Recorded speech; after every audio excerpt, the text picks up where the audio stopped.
اگر میں اس وقت تک زندہ رہا تو آپ کے ساتھ دوں گا اگر میں اس وقت تک زندہ رہا تو آپ کا ساتھ دوں گا، اللہ کے دین کی حمایت کروں گا۔ آپ یہ سن کر حیران ہوئے اور فرمایا، میری قوم مجھے وطن سے نکال دے گی؟ جواب میں ورقہ نے کہا ہاں، اس لیے کہ جو چیز آپ لے کر آئے ہیں، اسے لے کر جو بھی آیا اس پر ظلم ڈھائے گئے۔ اگر میں نے وہ زمانہ پایا تو میں ضرور آپ کی پوری مدد کروں گا۔ ورقہ نے حضرت خدیجہ رضی اللہ عنہا سے یہ بھی کہا، تمہارے خاوند بے شک سچے ہیں، در حقیقت یہ باتیں نبوت کی ابتدا ہیں، یہ اس امت کے نبی ہیں۔ لیکن اس کے کچھ ہی مدت بعد ورقہ بن نوفل کا انتقال ہو گیا۔ انہیں ہجون کے مقام پر دفن کیا گیا۔ چونکہ انہوں نے آپ کی تصدیق کی تھی، اس لیے نبی کریم صلی اللہ علیہ وسلم نے ان کے بارے میں فرمایا ہے، میں نے ورقہ کو جنت میں دیکھا ہے، اس کے جسم پر سرخ لباس تھا۔ ورقہ سے ملاقات کے بعد آپ گھر تشریف لے آئے۔ اس کے بعد ایک مدت تک جبرائیل علیہ السلام آپ کے سامنے نہیں آئے۔ درمیان میں جو وقفہ ڈالا گیا، اس میں جبرائیل علیہ السلام آپ کے سامنے نہیں آئے۔ اس میں اللہ تعالیٰ کی یہ حکمت تھی کہ آپ کے مبارک دل پر جبرائیل علیہ السلام کو دیکھ کر جو خوف پیدا ہو گیا تھا، اس کا اثر زائل ہو جائے اور ان کے نہ آنے کی وجہ سے آپ کے دل میں وحی کا شوق پیدا ہو جائے۔ چنانچہ ایسا ہی ہوا۔ جبرائیل علیہ السلام کی آمد کے بعد سلسلہ رک جانے پر آپ کو صدمہ ہوا۔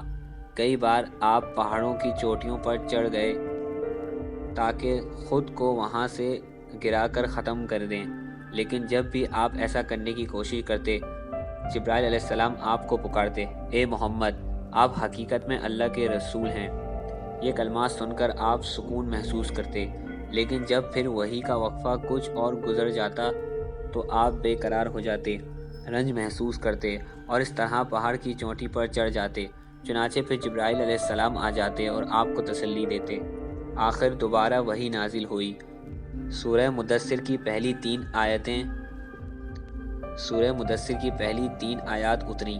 ترجمہ: ایک کپڑے میں لپٹنے والے اٹھو، یعنی اپنی جگہ سے اٹھو اور تیار ہو جاؤ، پھر کافروں کو ڈراؤ اور اپنے رب کی بڑائیاں بیان کرو اور اپنے کپڑوں کو پاک رکھو۔ اس طرح آپ کو نبوت کے ساتھ تبلیغ کا حکم دیا گیا۔ ابن اسحاق لکھتے ہیں، سیدہ خدیجہ رضی اللہ عنہا پہلی خاتون ہیں جو اللہ اور اس کے رسول پر ایمان لائیں اور اللہ کی طرف سے جو کچھ حضرت لے کر آئے اس کی تصدیق کی۔ مشرکین کی طرف سے آپ کو جب بھی تکلیف پہنچی، صدمہ پہنچا، سیدہ خدیجہ رضی اللہ عنہا نے آپ کو دلاسا دیا۔ سیدہ خدیجہ رضی اللہ عنہا کے بعد دوسرے آدمی حضرت ابو بکر صدیق رضی اللہ عنہ ہیں، جو آپ کے پرانے دوست تھے۔ انہوں نے آپ کی زبان سے نبوت ملنے کا ذکر سنتے ہی فوراً آپ کی تصدیق کی اور ایمان لے آئے۔ بچوں میں سیدنا علی رضی اللہ عنہ ہیں، جو آپ پر پہلے ایمان لائے، اور ان کے ایمان لانے کا واقعہ کچھ اس طرح ہے۔ ایک دن آپ حضور نبی کریم صلی اللہ علیہ وسلم کے پاس تشریف لائے۔ اس وقت سیدہ خدیجہ رضی اللہ عنہا بھی آپ کے ساتھ تھیں اور آپ ان کے ساتھ چھپ کر نماز پڑھ رہے تھے۔ انہوں نے یہ نئی بات دیکھ کر پوچھا، یہ آپ کیا کر رہے ہیں؟ نبی کریم صلی اللہ علیہ وسلم نے ارشاد فرمایا، یہ وہ دین ہے جس کو اللہ تعالیٰ نے اپنے لیے پسند کیا ہے اور اس کے لیے اللہ تعالیٰ نے اپنے پیغمبر بھیجے ہیں۔ میں تمہیں بھی اس اللہ کی طرف بلاتا ہوں جو تنہا ہے، جس کا کوئی شریک نہیں۔ میں تمہیں اس اللہ کی طرف بلاتا ہوں، لات اور عزا کی عبادت سے روکتا ہوں۔ حضرت علی نے یہ سن کر عرض کیا، یہ ایک نئی بات ہے، اس کے بارے میں نے آج سے پہلے کبھی نہیں سنا، اس لیے میں اپنے بارے میں ابھی کچھ نہیں کہہ سکتا، میں اپنے والد سے مشورہ کر لوں۔ ان کا جواب سن کر آپ نے ارشاد فرمایا، علی، اگر تم مسلمان نہیں ہوتے تو بھی اس بات کو چھپائے رکھنا۔ انہوں نے وعدہ کیا اور اس کا ذکر کسی سے نہ کیا۔